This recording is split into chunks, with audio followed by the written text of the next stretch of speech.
গোলাম মুস্তফা চাঁদপুর থেকে তিনি করেছেন, মৃত ব্যক্তিকে দাফন করার পর কবরের পাশে মিলাদ কিয়াম করা যাবে কিনা। এটি একটি গুরুত্বপূর্ণ এবং অনেকেরই জিজ্ঞাসা যে আমাদের সমাজে দেখা যায় মিলাদ কিয়াম শেষ করে যারা সুন্নি ঘরানার আহলে সুন্নাতুল জামাতের অনুসারী তারা কবরকে সামনে রেখে মিলাদ কিয়াম করেন, দোয়া করেন। এই প্রসঙ্গে দাফনের পর কারো কারো দ্বিমত রয়েছে, আপত্তি রয়েছে, যদি দর্শকদের উদ্দেশ্যে একটু ক্লিয়ার করতেন ব্যাপারটা। এটা প্রথমে আমাদেরকে দেখতে হবে, আমরা দাফনের পর মৈয়তের কবরকে সামনে নিয়ে বা কবরস্থানে যেখানে দাঁড়ানোর বা বসার সুযোগ আছে, যেখানে কবর নাই কবরস্থানের পাশে আমরা মিলাদ শরীফ পড়ি বিভিন্ন অঞ্চলে বিভিন্ন জায়গায়। তো এখানে আমরা মিলাদ শরীফের মধ্যে কি পড়া হয় এটা দেখতে হবে। যেখানে দাফনের পর জিয়ারত করা, এটা আমার প্যারা রাসূলের সুন্নাত। আমার নবী ইরশাদ করেছেন, ফাজুরুহা ফাইন্নাহা তুযাক্কিরুল মাউত আও কামা ক্বালা আলাইহিস সালাতু ওয়াস সালাম। তোমরা তোমাদের আপনজনের মৃত ব্যক্তিদের কবর জিয়ারত করো, এটা আমার নবীর নির্দেশ এবং এটা রাসূল পাক সাল্লাল্লাহু আলাইহি সাল্লামের সুন্নাত।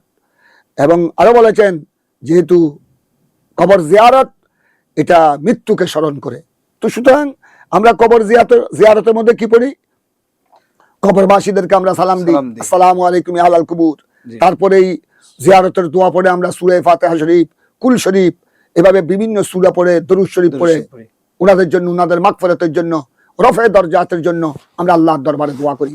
তো এটা যদি জায়েজ হয়, মিলাদ শরীফের মধ্যে তো কাউকে গালি দেওয়া হয় না, দরুদ শরীফ পড়া হয়, সাল্লাল্লাহু সালাতুনিয়া, এখানে কোরআনে পাকের আয়াত পড়া হয়, ওয়া মা আরসালনাকা ইল্লা রাহমাতাল লিল আলামিন বা লাকাদ জাআকুম রাসূলুম মিন আনফুসিকুম ইলা আখিরিল আয়াত, শেষ পর্যন্ত।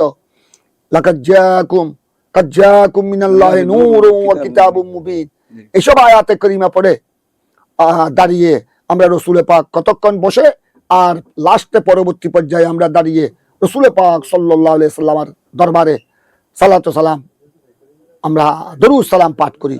তারপর দরুদ সালামের পর আমরা সবাই আল্লাহর দরবারে দোয়া করি। তো এই জিনিসগুলো যেহেতু শরীয়ত সম্মত, কোরআন সুন্নাহ সম্মত, তো কবর জিয়ারত এটা যেভাবে জায়েজ, কবরের পারে ওটাও জায়েজ। সুতরাং কবরের পারে মিলাদ শরীফ দাফনের পরে বা অন্যান্য কোনো সময়ে বিলকুল জায়েজ। এটাকে যদি কেউ না জায়েজ বলে, বেদাত বলে, এটা হলো একটা চরম মূর্খতা, এটা অজ্ঞতার পরিচয়। অথবা এটা দরুদ সালামের প্রতি, মিলাদে পাকের প্রতি এটা তাদের হিংসার বহিঃপ্রকাশ। জি, অসংখ্য ধন্যবাদ সম্মানিত দর্শক ও শ্রোতা।